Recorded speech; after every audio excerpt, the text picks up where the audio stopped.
para aprender sobre o livro de Daniel. Vamos lá, o tema de hoje. A vindima, as 7 pragas e o Armagedon. Alguém sabe o que significa vindima? Alguém sabe o que significa isso? Do quê? Ah, quem falou aí? Isso, muito bem. É a colheita da uva, que aparece no capítulo 14 de Apocalipse. São 3 temas que nós vamos estudar hoje. Esta vindima, as 7 pragas e o chamado então de Armagedon. Esse Armagedon confunde muita gente. E a gente vai ver de que é muito clara a resposta de Deus na Bíblia em relação a este assunto. O Apocalipse não confunde. Na verdade, o Apocalipse esclarece esse tema. Vamos lá, nós vimos então a colheita e a vindima. Você já aprendeu de que o 666 não é o número do demônio, nada disso, mas é uma referência então a esta Babilônia moderna que se forma. É o número do homem que não quer chegar ao 7. Então é o 6 e o 6. Você também aprendeu de que a marca da besta é um chip que será colocado na sua mão, na sua testa, que vai impedir você de comprar ou vender. Tem certeza disso? Não, é que como confundir mesmo. Isso a gente dizia antes de 2020. Em 2020, agora, a partir de agora, a marca da besta é a vacina da Covid, que tem um chip lá dentro, que entra dentro da sua corrente sanguínea e pode te rastrear e tudo e tal. É isso a marca da besta ou não? Não. Nós vimos de que a marca da besta será a falsa adoração à Trindade. Aliás, aqueles que adorarem a falsa Trindade receberão então uma marca, eles terão uma maneira de identificar. E se o sábado é o selo de Deus, a marca da besta será a observância do domingo no lugar do sábado. Isto é a marca da besta. Depois nós aprendemos também de que Deus tem uma última mensagem para o mundo, enviada por 3 anjos. O primeiro anjo diz: temei a Deus, dar-lhe glória, pois é chegada a hora do juízo, certo?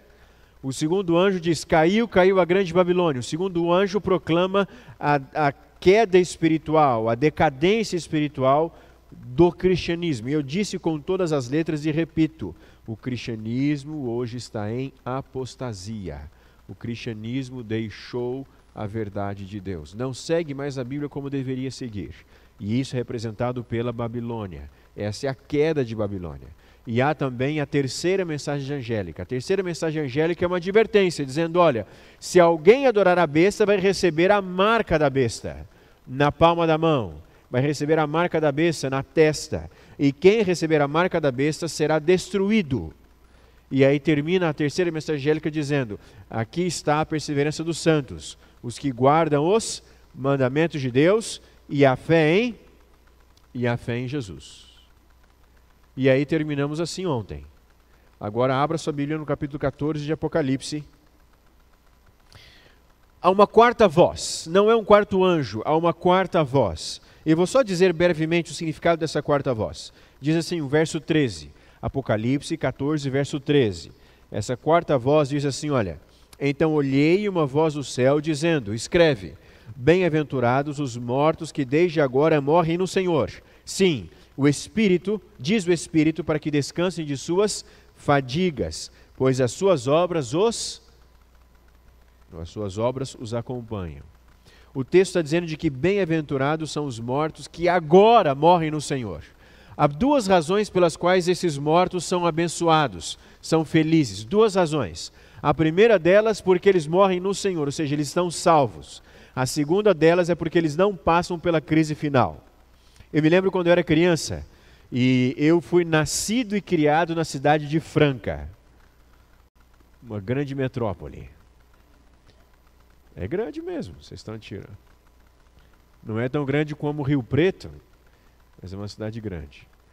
E aqueles que me conhecem sabem de que eu sou apaixonado por Franca. Quer me deixar nervoso é falar mal de Franca, viu?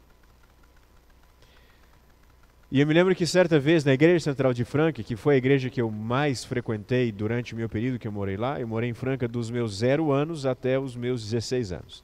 Depois fui para o colégio e nunca mais voltei, só para visitar. Quando eu estava ainda em Franca, menino, juvenil, veio um pregador de Curitiba fazer um fim de semana de seminário sobre o Apocalipse.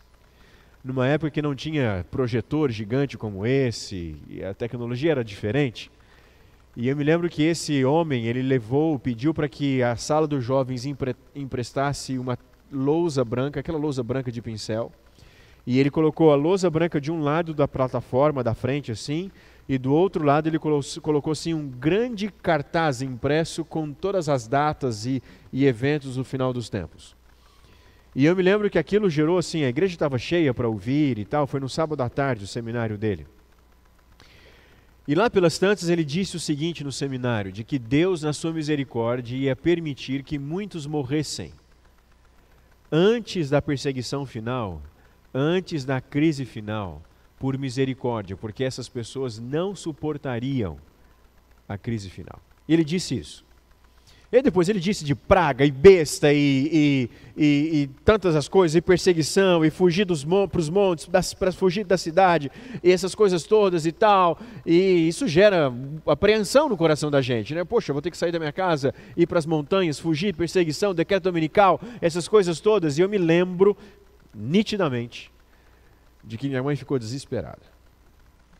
Minha mãe vai estar sábado aqui, vocês vão conhecê-la.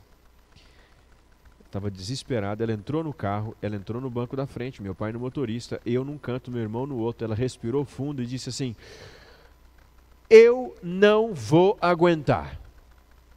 Deus vai ter que tirar a minha vida antes, porque eu não aguento a perseguição final. O texto está dizendo que é bem-aventurado aqueles que morrem desde agora, porque eles já estão descansando. Por que bem-aventurado? Porque a Bíblia ensina de que a morte é um sono.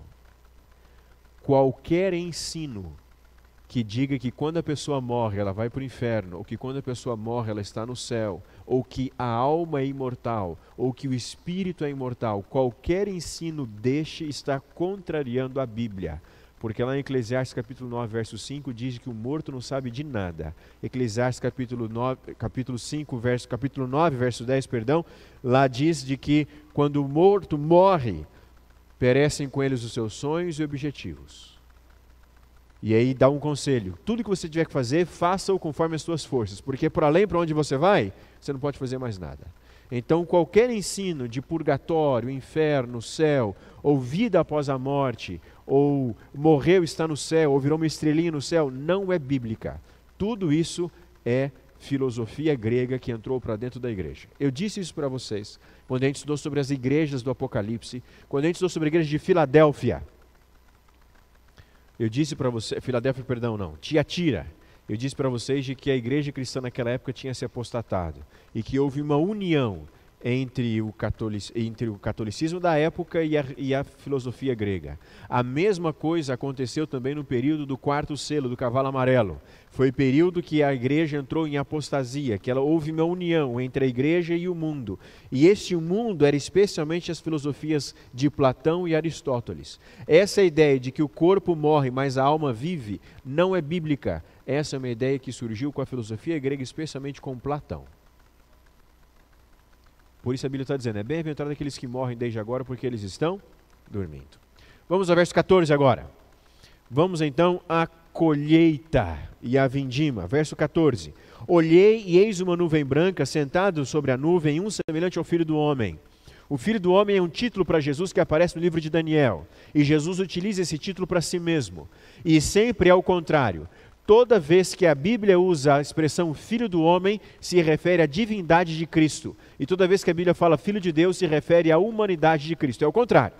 Porque o Filho do Homem é uma entidade divina que aparece em Daniel capítulo 7. Então aqui, ele viu na nuvem o Filho do Homem. Toda vez que Jesus aparece na nuvem, se refere à sua volta à terra. Tendo na cabeça uma coroa de ouro e na mão uma foice afiada. Outro anjo saiu do santuário, gritando em grande voz para aquele que se acha sentado sobre a nuvem: toma a tua foice e a ceifa, pois chegou a hora de ceifar, visto que a seara da terra já amadureceu. E aquele que estava sentado sobre a nuvem passou a sua foice sobre a terra, e a terra foi ceifada. Alguém já assistiu o filme Pânico? Alguém já assistiu o filme Pânico? Tem 1, 2, 3 e surgiu um quarto por aí agora. Quem já assistiu? Que Deus perdoe seus pecados. Mas no filme Pânico, ele tem uma uma máscara assim, não tem? Com um grito.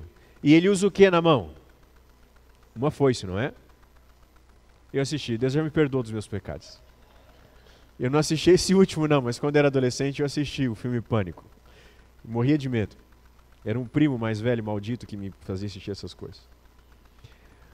Mas ele tem uma máscara e ele tem uma foice. Lembram disso, não? E você sabe, muitas vezes a imagem da morte é um homem de preto, com uma capa preta, com um capuz preto, que você não vê o rosto segurando uma foice. A ideia é essa aqui. É a ideia bíblica, acontece que pervertida, mudada. A foice não é um símbolo de morte na Bíblia, mas a foice é um símbolo de redenção. A foice é um símbolo de que Deus está separando os salvos dos perdidos. Qual é o contexto aqui dessa colheita? A foice era utilizada para colher o trigo. Lembra que Jesus contou uma parábola lá em Mateus capítulo 13, de que tinha o joio e o trigo que cresciam juntos, e aí chegava uma hora que tinha que cortar o trigo e o joio para separar o que era trigo e o que era joio? A ideia é mais ou menos essa aqui. Portanto, o que acontece? A besta já fez o seu trabalho. O povo de Deus já pregou as 3 mensagens angélicas. O último convite foi feito. Chegou a hora então da colheita. A colheita nada mais é do que um símbolo da separação entre os salvos e os perdidos. Entre a salvação dos salvos que serão levados para o céu e a destruição dos perdidos. E o símbolo utilizado é o símbolo da colheita, e o instrumento para a colheita naquela época era a foice. Hoje a gente não usa mais foice para colher nada. Hoje tem as colhedeiras e instrumentos muito mais avançados para fazer a colheita. Mas na época a foice era um instrumento para colher os cereais especialmente, a cevada ou o trigo. E então a ideia aqui é a foice que passa para separar os salvos dos perdidos. Verso 17. Então saiu do santuário que se encontra no céu outro anjo, tendo ele mesmo também uma foice afiada. Saiu ainda do altar outro anjo, aquele que tem autoridade sobre o fogo, e falou em grande voz ao que tinha a foice afiada, dizendo: toma a tua foice afiada e ajunta os cachos da videira, da terra, porquanto as suas uvas estão amadurecidas.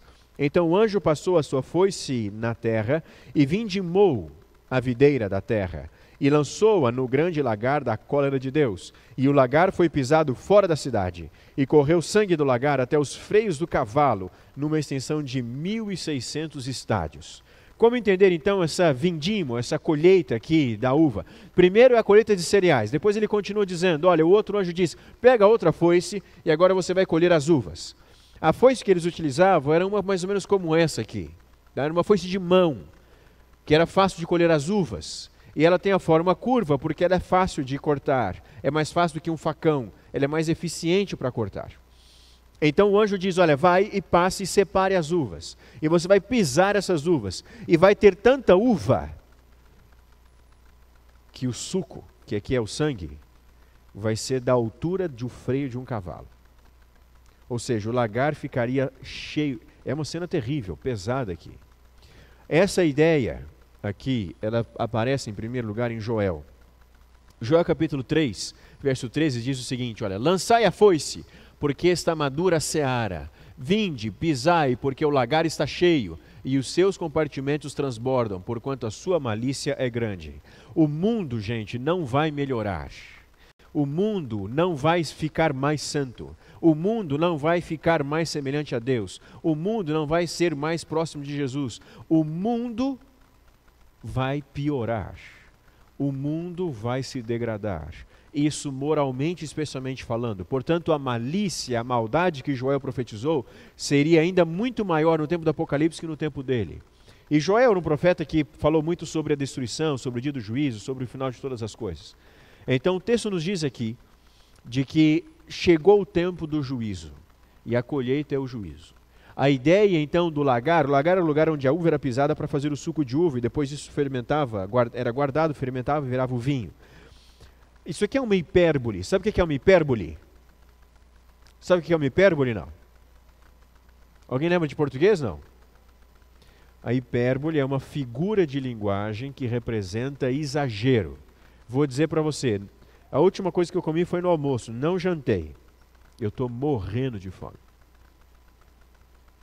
Estou morrendo mesmo, eu tenho muito de gordura para queimar aqui, comi um monte no almoço de hoje. Se eu posso ficar sem jantar aqui, eu estou com fome, eu não vou morrer. Mas usa a expressão morrendo de fome. Isso é uma hipérbole, é um exagero intencional. Isso daqui, a Bíblia também usa hipérbole muitas vezes. Isso aqui é uma hipérbole, é um exagero, dizendo que o lagar estaria tão cheio que se tivesse um cavalo lá dentro, a altura do sangue, a altura da uva, do suco de uva, estaria na altura do freio, ou seja, na altura da cabeça do cavalo. O que a Bíblia está dizendo aqui? De que quando ocorrerá o juízo, as cenas não serão agradáveis. Não será uma coisa pequena. Porque a malícia, a maldade, o pecado será grande demais. O que representa a extensão de 1.600 estádios? Estádio é uma medida antiga que se utilizava naquela época. 1.600 estádios dá aproximadamente uma extensão de 300 quilômetros. 300 quilômetros é a extensão de toda a Palestina. Do sul do reino de Israel, da época de Israel, aqui da Palestina, até o norte. Dá mais ou menos 300 quilômetros. Então, quando fala que haverá essa extensão aqui por 300 quilômetros, seria toda a terra da Palestina, que aqui representa todo o mundo. Certo? Então, ou seja, o mundo todo passará pelo juízo. E então chegamos às 7 pragas do Apocalipse. Capítulo 15. Antes das 7 pragas, ou dos 7 flagelos, ou das 7 taças, como você preferir, são todos o mesmo nome para representar os 7 juízos finais de Deus. Deus sempre executou juízos ao longo da história. Deus executou juízos contra os inimigos de Israel, Deus executou juízos contra Israel, Deus sempre executou os seus juízos, mas todo o juízo de Deus, até aqui, era misturado com misericórdia. Mas os 7 flagelos são o juízo de Deus, não tem mais misericórdia, tá bom? Não tem mais misericórdia. Mas antes que os flagelos caiam sobre a terra, existem 2 introduções, 2 cenas preparatórias, que preparam então o leitor do Apocalipse para a descrição das 7 pragas. A primeira cena introdutória é o cântico de Moisés e do Cordeiro, e a segunda cena introdutória é o recebimento então das 7 taças, dos 7 flagelos. Leia comigo o capítulo 15, verso 1. Vi no céu um outro sinal grande e admirável. 7 anjos, tendo os 7 últimos flagelos, pois com este se consumou a cólera de Deus. Então os 7 flagelos são os juízos de Deus sobre a terra. Verso 2.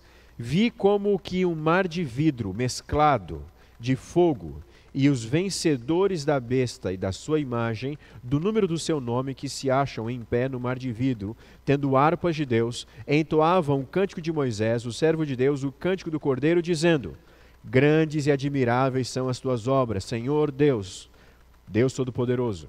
Justos e verdadeiros são os teus caminhos, ó Rei das nações. Quem não temerá e não glorificará o teu nome, ó Senhor?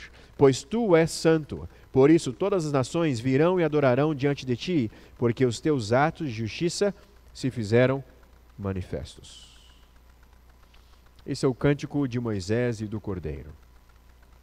O texto bíblico começa dizendo de que este cântico foi cantado quando João viu o mar de vidro. O que é esse mar de vidro? A melhor ilustração para você entender o que é o mar de vidro se encontra no chamado Salar de Uyuni, na Bolívia. Vou te mostrar algumas imagens de lá. É uma gigantesca planície de sal que fica no altiplano boliviano. Lá quase nunca chove, mas quando chove, se forma uma fina camada de água em cima do sal, bastante branco, e então esta camada de água vira um verdadeiro espelho. E como a camada de água é muito fina, você pode andar de carro ali em cima, você pode andar a pé, e parece que você está nas nuvens. Isso é um mar de vidro. Vou mostrar uma outra imagem para você. Bonito, né? Quero ir lá um dia. Muito bem. Só que tem que ter muita sorte, porque a maior parte do ano, quando você vai lá, é muito bonito, mas vai estar branco, uma extensão branca. Você vai tirar fotos lindíssimas, mas poucas vezes no ano chove. E quando chove, esse é o fenômeno que aparece. O mar de vidro. O mar de vidro aparece duas vezes no Apocalipse. A primeira vez no capítulo 4, verso 6, e a segunda vez aparece aqui. Lá no capítulo 4, verso 6, o mar de vidro está completamente refletivo, transparente. Mas aqui ele aparece de vidro, mas misturado com fogo. De onde veio essa ideia do mar de vidro? Essa ideia do mar de vidro veio de uma experiência que aconteceu no Monte Sinai.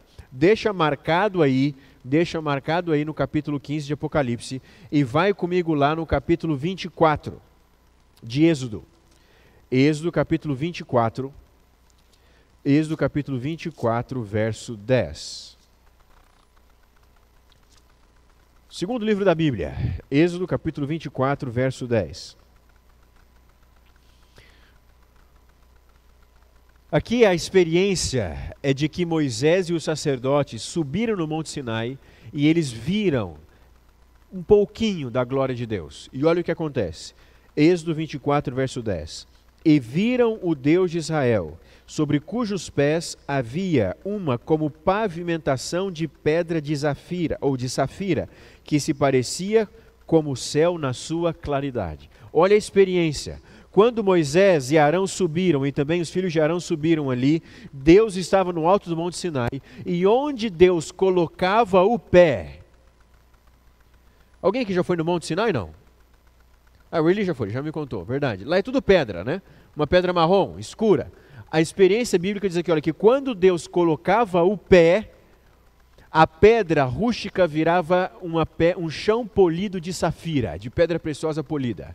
Deus colocava um outro pé, e então aquele solo que era rígido, aquele solo que era pedregoso, sujo, sem nenhum tipo de acabamento, ficava como se fosse um piso polido de safira. Então aqui o mar de vidro é a experiência gloriosa do ambiente transformado pela glória de Deus. Ou seja, onde Deus coloca o seu pé, há transformação. Aquilo que é feio fica maravilhosamente bonito, aquilo que é rústico fica lapidado. Onde Deus coloca o pé, há transformação. Isso aqui é uma lição maravilhosa para mim e para a sua vida.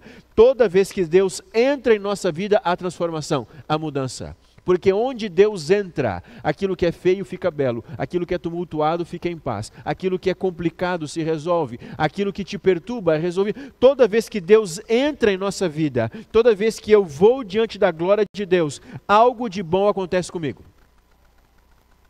Alguma transformação acontece. Ninguém vai a Deus com o coração sincero e nada acontece. Alguma coisa acontecerá. O mar de vidro representa isso. É a glória de Deus sendo manifesta no mundo ao redor. Ele viu o mar de vidro e ali então havia um cântico. Esse cântico era o cântico de Moisés e do Cordeiro. Por que é o cântico de Moisés? Moisés, depois que ele e o povo atravessaram juntos ali o Mar Vermelho, a Bíblia nos registra lá no capítulo 15 de Êxodo que Moisés cantou uma música em louvor a Deus. Esse cântico de Moisés é o cântico da libertação. Esse cântico de Moisés que aparece aqui no Apocalipse capítulo 15 é o cântico não mais da libertação da escravidão do Egito, mas é o cântico da libertação da escravidão do pecado. Por isso é o cântico de Moisés. O último convite foi dado. Tudo foi feito. Agora chegou a hora da salvação plena. Portanto, há um cântico de Moisés, porque é o cântico da libertação do pecado. Mas também é o cântico do Cordeiro, porque é através do Cordeiro que nós somos libertos do pecado. Por isso é o cântico de Moisés e por isso é o cântico de Moisés e o cântico do Cordeiro. Há um outro detalhe que eu gostaria de destacar aqui para vocês. Um outro detalhe. Verso 2. Está na tela. Diz ali, olha. Vi como que um mar de vidro mesclado de fogo e os vencedores da besta, da sua imagem e do número de seu nome, que se achavam em pé no mar de vidro, tendo harpas de Deus. Observe essa expressão, os vencedores da besta. Existe uma característica do Apocalipse que você não percebe ela em português. Você só vai percebê-la em grego, que é a língua que João escreveu o Apocalipse. Toda vez que fala sobre Jesus vencendo, o tempo verbal utilizado é o aoristo. O auristo em grego é um tempo de uma ação já completada no passado. Mas toda vez que se refere ao povo de Deus, que está vencendo, é no presente, que é uma ação que ainda não foi completada. Então aqui no português não traduziu como verbo, mas no original grego é um verbo. E não está no auristo, está no presente. Por quê? Porque Jesus já venceu. A vitória de Cristo já está completa, mas a vitória da igreja, a minha vitória, a sua vitória, ela já começou. Sabemos que sairemos vitoriosos, mas ela ainda está em processo. Por isso, sempre João usa para Cristo o passado. Cristo já é vencedor. E para a igreja, para os salvos, para os que vencem a besta, são aqueles que estão vencendo no presente.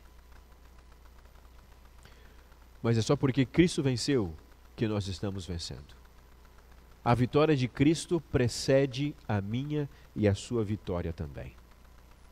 E então chegamos aos anjos que recebem as 7 taças.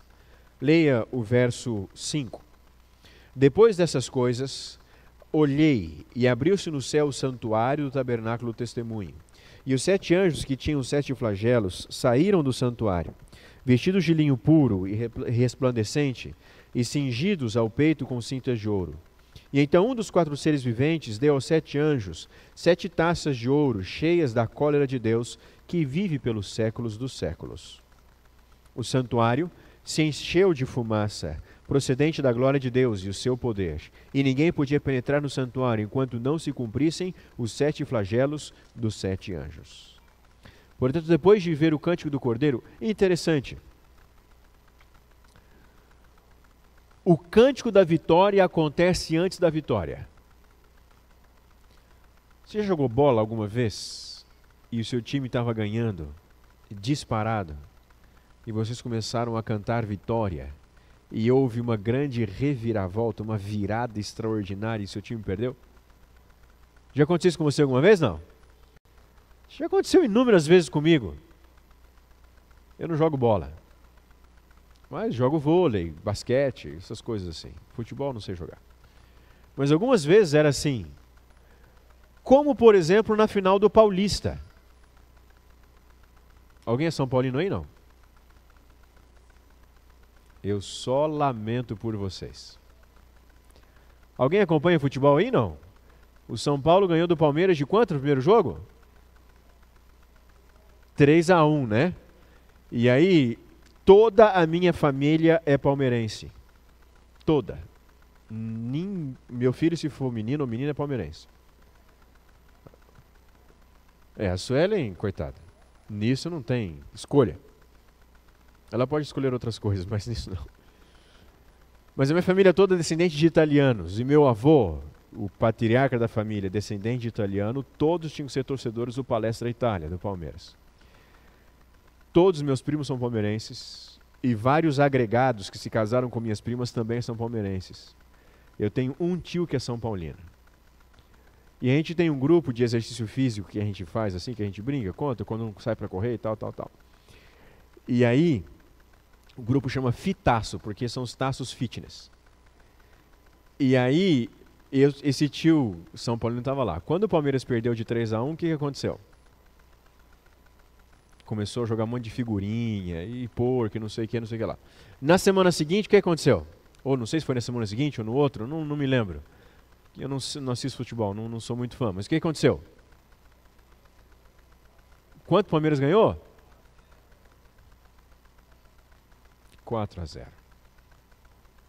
Todos os São Paulinos que contaram vantagem dançaram. Foi uma virada que ninguém imaginava. O título estava perdido, nunca o Palmeiras ia fazer 4-0 no São Paulo. Mas aconteceu. Enfim, são as ironias do esporte.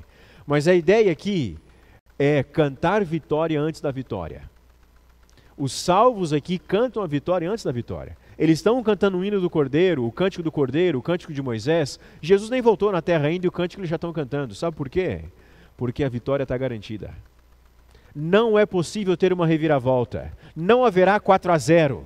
Não haverá uma virada inesperada. Satanás não tem nenhuma possibilidade de vitória. Não é uma vitória que está assim, olha, 99% certa. Não é uma vitória que está 90% de chance de o Cordeiro vencer. Não é isso. A Bíblia apresenta o cântico do Cordeiro primeiro, porque essa vitória é certa. Então os salvos, antes das pragas, os salvos, antes de Jesus voltar, eles já cantam o cântico da vitória, porque a vitória é uma certeza.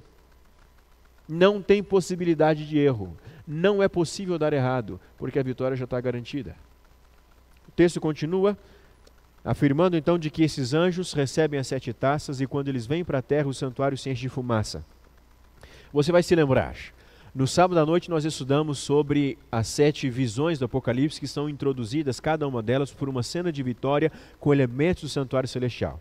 E nós vimos de que cada uma dessas 7 cenas apresenta uma fase do plano da redenção. Nós vimos que começa com Cristo na terra, depois Cristo ele sobe ao céu, ele é então entronizado, inaugura o seu ministério no santuário, depois o santuário está em pleno funcionamento, aparece lá no capítulo 8 o altar de incenso, as orações que sobem ao céu, depois o santuário aparece, depois no capítulo 11 aparece a Arca da Aliança, ou seja, Jesus começou a estar no Santíssimo e agora então o santuário se enche de fumaça porque acabou a intercessão. Quem está salvo, está salvo. Quem está perdido, está perdido. Portanto, a porta da graça de Deus, ela se fecha momentos antes das pragas caírem. Quando isso vai acontecer? Não há nenhum fenômeno, nem na terra e nem no céu, que vai dizer para você que a porta da graça se fechou. E esse período é chamado no livro de Daniel, no capítulo 12, de um período de grande angústia. Um período de grande angústia como nunca houve, porque haverá uma dura perseguição contra o verdadeiro povo de Deus, que está sendo perseguido pela besta, pelo dragão, pela besta da terra, mas também será uma angústia muito grande pela incerteza da salvação. Ou seja, será que nós estamos salvos ou perdidos? Será que nos arrependemos de todos os nossos pecados? Vai ser tudo durante esse período. O tempo de angústia começa a acabar quando caem as pragas, porque as pragas não atingem aqueles que foram selados pelo Cordeiro. As pragas caem apenas nos ímpios. Quem está salvo, quem está perdido. Quando que a porta da graça se fecha? Quando 2 coisas acontecem. Primeiro, a igreja está preparada e pregou o Evangelho. Lembra Mateus capítulo 24, verso 14, o Evangelho do Reino será pregado em todo o mundo, então virá o fim. Qual é o cumprimento de Mateus 24, 14 no Apocalipse? Falei isso ontem à noite. É a primeira mensagem angélica, que proclama o Evangelho para o mundo todo. Então, quando o Evangelho for pregado, Jesus vem. E ao mesmo tempo o juízo tem que ter terminado. E é aí que a porta da graça se fecha. E então cada um dos anjos recebe a taça da ira de Deus e vem à terra, enviando então as 7 pragas. Capítulo 16, verso 1. Ouvi, vinda do santuário, uma grande voz dizendo aos 7 anjos: Ide derramai pela terra as 7 taças da cólera, da ira de Deus.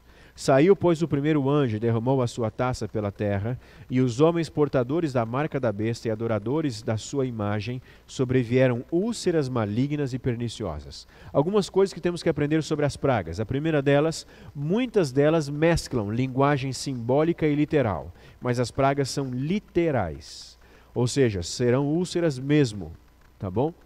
Eu me lembro, quando eu era capelão dessa escola aqui, eu fui capelão aqui em 2011 e 2012. Quando eu era capelão dessa escola aqui, teve uma onda de maré vermelha no Golfo do México. Uma proliferação muito grande de um tipo de alga lá, que fez com que aquelas algas pintassem o mar de vermelho.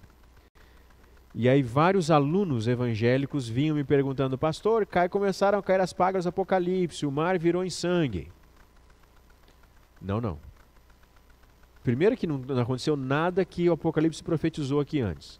Segundo, você vai ver de que não é alga, é sangue mesmo. Tá? Então as pragas são literais. Outra coisa, o texto bíblico nos dá a entender de que as pragas elas não serão globais. Ou seja, todo o mar vira sangue, ou todos os ímpios ficam feridos de úlceras. Não. Então, uma parte vai ser ferido com úlceras, cai uma praga numa parte do planeta, cai uma outra praga em outra parte do planeta, cai uma outra praga em outra parte do planeta, tá bom? Então não vão ser todos os maus, os perdidos, que vão receber todas as 7 pragas neles mesmos. Mas uns recebem uma, outros recebem outra, e assim por diante. Qual é a primeira praga? Úlceras malignas e perniciosas. O pano de fundo dessas 7 pragas do Apocalipse são as pragas lá, as 10 pragas do Egito. A ideia aqui é mais ou menos a mesma. O coração do faraó estava como lá no Egito? Estava endurecido. Deus dava oportunidades para ele libertar o povo, ele não queria, então tinha uma praga. A ideia é mais ou menos essa: o coração está endurecido, não há mais oportunidade de salvação. O Apocalipse capítulo 7 diz de que os 4 ventos da terra serão soltos e que o Espírito será retirado da terra. Ou seja, a maldade atingirá um nível como nunca houve antes. E então começam a aparecer as pragas. Segundo flagelo, verso 3. Derramou o segundo anjo a sua taça no mar, e esse se tornou em sangue, como de morto, e morreu todo o ser vivente que havia no mar. Então a segunda praga é o mar em sangue. Terceira praga. Derramou o terceiro a sua taça nos rios e nas fontes das águas, e se tornaram em sangue. E então ouviu o anjo das águas dizendo: Tu és justos, tu que és e que eras o santo, pois julgaste essas coisas. Porquanto derramaram sangue dos santos e dos profetas, e também sangue lhes tem dado a beber, são dignos disso. Ouvi do altar e se dizia: certamente o Senhor Deus Todo-Poderoso, verdadeiros e justos são os seus juízos. Por que as pragas são tão duras? A segunda praga, a água salgada vira sangue. A terceira praga, a água doce vira sangue. A água da torneira vira sangue. A água do poço artesiano vira sangue. Por que essas pragas são tão duras? Lembra lá no 5º selo, quando as almas embaixo do altar clamavam por justiça? Lembram disso? Porque elas foram perseguidas, mortas, torturadas. Essas pessoas, elas merecem o que elas estão recebendo. Os ímpios aqui merecem o que estão recebendo. Porque eles fizeram o que há de mal, o que há de mais mal, o que há de pior. Quarta praga. Verso 8. O quarto anjo derramou a sua taça sobre o sol, e foi-lhe dado queimar os homens com fogo. Com efeito, os homens se queimaram com intenso calor, e blasfemaram o nome de Deus, que tem autoridade sobre estes flagelos, e nem se arrependeram para lhe darem glória. A quarta praga, ela vem sobre o sol, que se aquece muito mais. Coitado dos ímpios de Rio Preto. Vai ser pior do que está. A quarta praga é o aquecimento mais intenso do sol. Quinta praga, verso 10. Derramou o quinto a sua taça sobre o trono da besta. Observe que a quinta praga, ela vai cair lá no trono da besta. Quem que é a besta mesmo? A Igreja Católica Apostólica Romana. Então essa praga cai sobre a Igreja Católica. Derramou o quinto a sua taça sobre o trono da besta, cujo reino se tornou em trevas. E os homens remordiam a língua por causa da dor que sentiam. Aqui nós temos uma outra ideia muito interessante. Eles estão mordendo a sua língua por causa da dor que eles sentiam. O verso 11 diz assim, olha, e blasfemaram o Deus do céu por causa das angústias e das úlceras que sofriam. Ou seja, aqueles que estão sofrendo indo com as dores da primeira praga já estão recebendo a quinta praga também. Então não é assim, cai uma praga aqui, aí um ano depois cai uma segunda praga lá, um ano depois uma terceira praga lá. Não é assim que vai acontecer. Elas cairão de forma rápida, quase que sucessivas. Então, enquanto eles ainda estão sofrendo as dores da primeira praga, a quinta praga já caiu sobre o trono da besta. O que acontece com ele? Diz o texto, de que os homens remordem a língua por causa da dor que sentiam, e eles blasfemam o Deus do céu, e eles não se arrependeram de suas obras. A sexta praga é a polêmica toda. Leia comigo. Verso 12. Derramou o sexto a sua taça sobre o grande rio Eufrates, cujas águas secaram para que se preparasse o caminho dos reis que vem do lado do nascimento do sol. Então vi sair da boca do dragão e da boca da besta e da boca do falso profeta 3 espíritos imundos semelhantes a rãs, porque eles são espíritos de demônios, operadores de sinais, e se dirigem aos reis do mundo inteiro com o fim de ajuntá-los para a peleja do grande dia do Deus Todo-Poderoso. Eis que venho como vem um ladrão, bem-aventurado aquele que vigia e guarda as suas vestes, para que não ande nu, e não se veja a sua vergonha. Então os ajuntaram no lugar que em hebraico se chama Armagedon. A grande polêmica é o Armagedon. O Armagedon nada mais é do que um grande meteoro que vem em direção à Terra. E esse grande meteoro precisa... Você assistiu esse filme aí, não? Esse não é muito pecado, não. Isso é só um pouquinho de pecado. Não é igual ao Pânico, que é um pecado grande. Lembra desse filme, Armagedon? Muitos anos atrás, né? Ficou famosa aquela música do Aerosmith, né? Que a filha dele está no filme, inclusive. Um grande meteoro tem vindo à Terra. E então a NASA faz um plano estratégico, junto com o governo americano.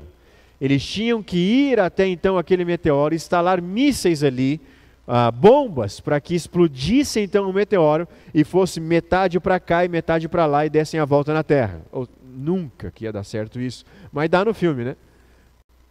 Dá no filme, mas a um alto preço. Lembra de que quando eles vão até lá, tem todo o romance no filme, né? Mas o personagem principal, que é o Bruce Willis, ele vai e alguma coisa dá errado que eu não me lembro mais. E aí ele precisa ficar lá, né? E ele morre para salvar a humanidade. Vocês lembram disso? O Armagedon não tem nada a ver com isso. Outros dizem que o Armagedon é a Terceira Guerra Mundial. A maioria dos evangélicos acredita que o Armagedon será uma batalha literal. A maioria dos evangélicos acreditam no chamado arrebatamento secreto. Quem já ouviu falar do arrebatamento secreto? Quem já assistiu o filme Deixados para Trás? Alguém já assistiu o filme Deixados para Trás? Já assistiu? Que Deus perdoe seus pecados também, porque é pura heresia aquilo. O filme Deixados para Trás é baseado numa série de livros, 7 livros, escritos por um pastor americano chamado Tim LaHaye. Essa ideia não é dele, mas ele só transformou numa história, num romance, a doutrina evangélica. Só nos Estados Unidos, mais de 40 milhões de pessoas acreditam nesse tal do arrebatamento secreto. O que é o arrebatamento secreto? O arrebatamento secreto ensina de que momentos antes da volta de Jesus, um grupo que está pronto, preparado e salvo é arrebatado. Tá bom? E depois que esse grupo é arrebatado, eles vão para o céu. E aí depois de um período, Jesus volta à terra para eles e estabelece um período de 1000 anos de paz aqui na terra. Então Jesus vai reinar aqui na terra com 1000 anos de paz. E aí no final desse período haveria uma grande batalha, que é chamada Batalha do Armagedon, entre Deus e Satanás, que é uma batalha literal que aconteceria na Palestina. A Bíblia explica algumas coisas interessantes. Você sabe por que que o Donald Trump, quando assumiu a presidência, uma das primeiras coisas que ele fez foi mudar a embaixada americana de Tel Aviv para Jerusalém? Você sabe por que ele fez isso? Porque a base eleitoral de Donald Trump é a base dos ultraconservadores americanos, protestantes americanos evangélicos ultraconservadores, e todos eles acreditam de que Israel terá um papel especial nesta batalha no final dos tempos por causa do tal do arrebatamento secreto e dos desdobramentos dessa teoria. Então os americanos acreditam, não todos, mas os americanos evangélicos que acreditam no arrebatamento secreto ensinam isso. E então eles imaginam que os Estados Unidos precisa proteger Israel como nação, porque Israel terá uma função salvífica no final dos tempos. Bolsonaro também queria fazer a mesma coisa, por causa da base evangélica dele. Entendeu ou não? Porque a maior parte dos evangélicos acreditam no chamado arrebatamento secreto.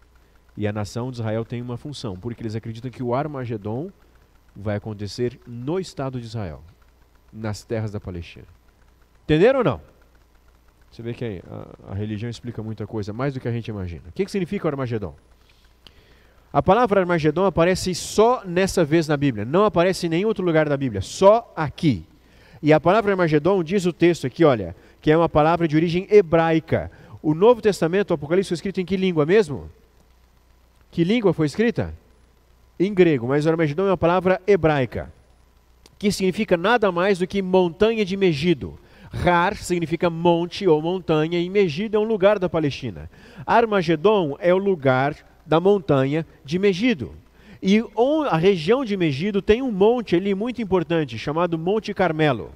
O pano de fundo da sexta praga é a vitória de Elias contra os profetas de Baal. Vamos lembrar um pouco dessa história?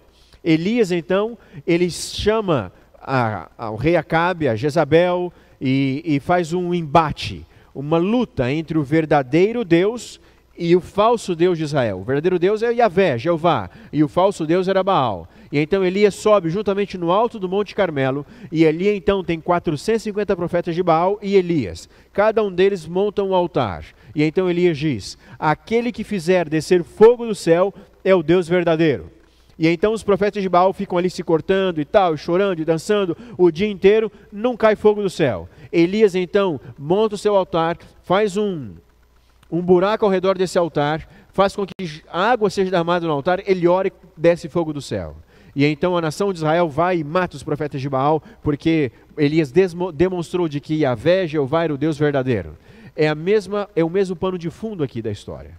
Portanto, lembre-se de que no Apocalipse há uma trindade verdadeira composta do Pai, do Filho e do Espírito, e uma trindade falsa composta por o dragão, a besta do mar e a besta da terra. Portanto, o Armagedon é a luta final de adoração, que não é literal. A linguagem aqui, essa luta espiritual é literal, mas não é uma batalha física. Ninguém vai pegar em armas na batalha do Armagedon. Ao pé do Monte Carmelo, na região de Megido, tem um vale, o Vale de Megido, que essa é uma foto aqui do Vale de Megido. É um vale ali que fica na região norte da Palestina, tá bom? Os evangélicos acreditam de que neste vale haverá uma guerra entre o bem e o mal, uma guerra violenta. Mas a Bíblia não está dizendo isso. Essa é uma batalha espiritual. O rio Eufrates, que aparece na sexta praga, nem passa perto daí também. Então eu vou explicar para você o que é a sexta praga. Você se lembra de que no Apocalipse a ideia de Babilônia, a cidade de Babilônia, representa a apostasia do final dos tempos. A Babilônia antiga, como é que ela caiu? A Babilônia antiga era sustentada, ela era cortada pelo rio Eufrates. O rio Eufrates passava no meio da cidade de Babilônia. E ela caiu quando Ciro, que era um general medo-persa, ele secou o rio Eufrates. Ele fez um desvio no rio Eufrates e passou então por onde passava o rio Eufrates e conquistou a cidade de Babilônia. Portanto, a sexta praga, ela cai novamente sobre a besta e Deus vai secar a fonte de sustento da besta, como o rio Eufrates secou a fonte de resistência da Babilônia. Então a sexta praga é um ataque justamente para a besta do mar, para a besta da terra, que vai ter a sua fonte de sustento seca, ou secada. Ok? O que significa o verso 13? Leia comigo o verso 13. Então vi sair da boca do dragão, da boca da besta, da boca do falso profeta, 3 espíritos imundos semelhantes a rãs. Deus tem quantos anjos? Milhares. Mas 3 deles têm uma missão especial, que são os 3 anjos. Portanto, o capítulo 14, 2 capítulos atrás, 3 anjos proclamam o último convite. Aqui, Satanás, a besta e as 2 bestas, que o falso profeta é a besta da terra, também têm os seus 3 anjos. Mas não são anjos belos e gloriosos como os anjos de Deus, parecem rãs. E aí diz o texto aqui no verso 14, eles são espíritos de demônios que operarão grandes sinais. No período da sexta praga, acontecerá o chamado engano final de Satanás. No período da sexta praga, enquanto Deus está secando o sustento da besta, Satanás então envia os seus 3 espíritos imundos, os seus 3 anjos mensageiros, os seus 3 anjos imundos mensageiros, para enganar a terra, fazendo grandes sinais e prodígios. O que Satanás vai fazer no período da sexta praga? Ele vai falsificar a volta de Jesus. Ele vai contrafazer a volta de Jesus. É por isso que no verso 15 diz, olha, eis que venho como ladrão, e bem-aventurado aquele que vigia. Jesus profetizou isso. Olha o que Jesus disse em Mateus capítulo 24, verso 24 a 27. Porque surgirão falsos cristos e falsos profetas, operando grandes sinais e prodígios para enganar, se possível, os próprios eleitos. Lembra de que os 3 espíritos imundos do dragão fazem grandes sinais e prodígios? Há uma referência direta a esse texto aqui. Vede que vô-lo tenho predito. Portanto, se vos disserem, eis que ele está no deserto, não saiais. Ou, ei-lo no interior da casa, não acreditais. Porque assim como o relâmpago sai do oriente e se mostra até o ocidente, assim há de ser a vinda do Filho do Homem. Portanto, a mesma coisa vai acontecer. A mesma coisa que Jesus está dizendo aqui, que aconteceria, vai acontecer. Não é a mesma coisa, é o que vai acontecer. O texto nos ensina de que no final dos tempos, falsos Jesus aparecerão. Ou um falso Jesus aparecerá. É o próprio Satanás personificado em Cristo. Ele aparece. Olha o que o apóstolo Paulo diz em 2 Tessalonicenses, capítulo 2, versos 9 e 10. Ora, o aparecimento do iníquo. A palavra aparecimento está em vermelho ali, porque a palavra grega para aparecimento é a parousia. E a palavra parousia é a palavra grega para se referir à volta de Jesus. Então Paulo está falando sobre a parousia de Satanás. A volta de Satanás. Ora, a parousia, ou o aparecimento do iníquo, é segundo a eficácia de Satanás com todo o seu poder. Ou seja, será um engano terrível. Jesus disse que seria tão terrível que enganaria até mesmo os escolhidos. E aí Paulo continua.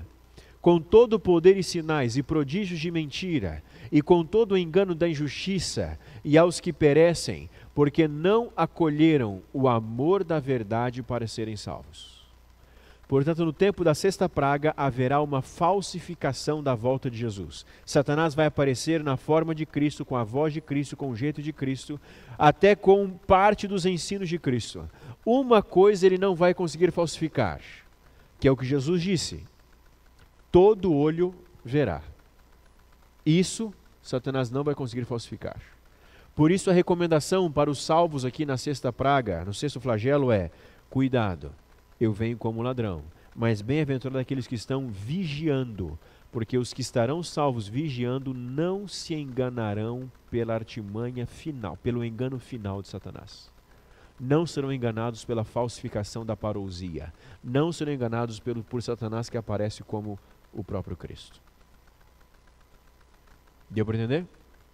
E então, com esta falsa parousia, com essa falsa vinda de Cristo, o Jesus satânico, ou Satanás na forma de Jesus, ele vai dizer para matar os verdadeiros adoradores de Deus.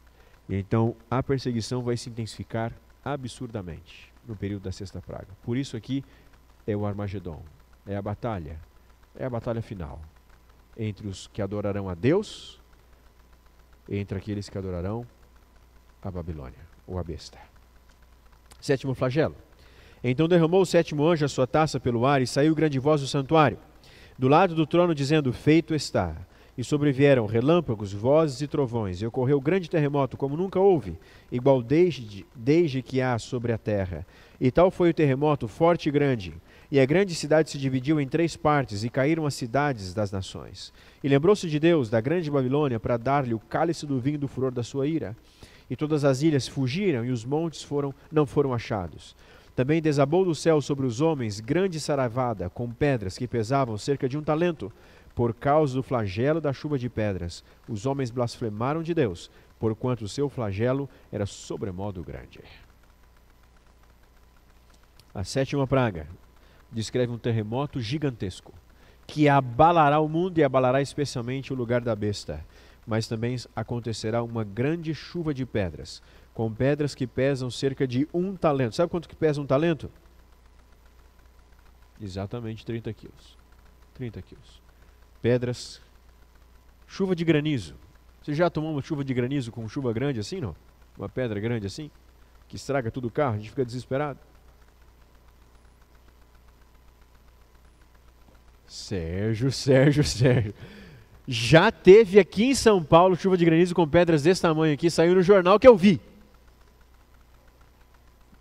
Tá bom? Mas é raro, tá bom? Inclusive, pode matar uma pedra grande assim. Agora imagine uma pedra caindo de 30 quilos. Imagine. Essas são as 7 pragas. São os juízos de Deus que caem sobre o mundo. As 7 pragas são uma ação estranha de Deus.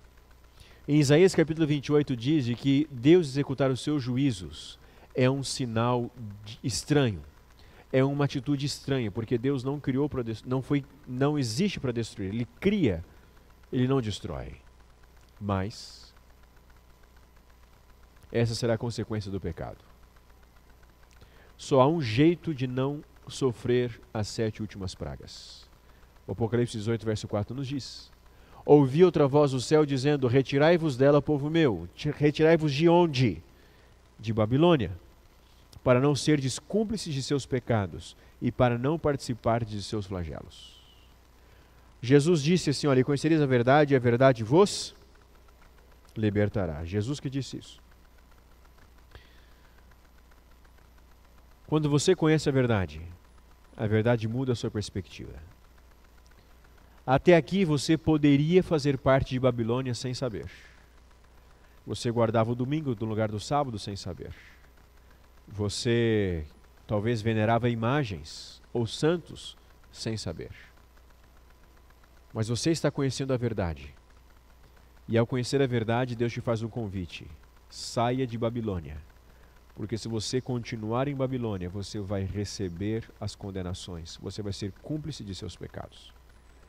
Portanto, o convite é: saia de Babilônia e faça parte daqueles que guardam os mandamentos e tenha fé em Jesus.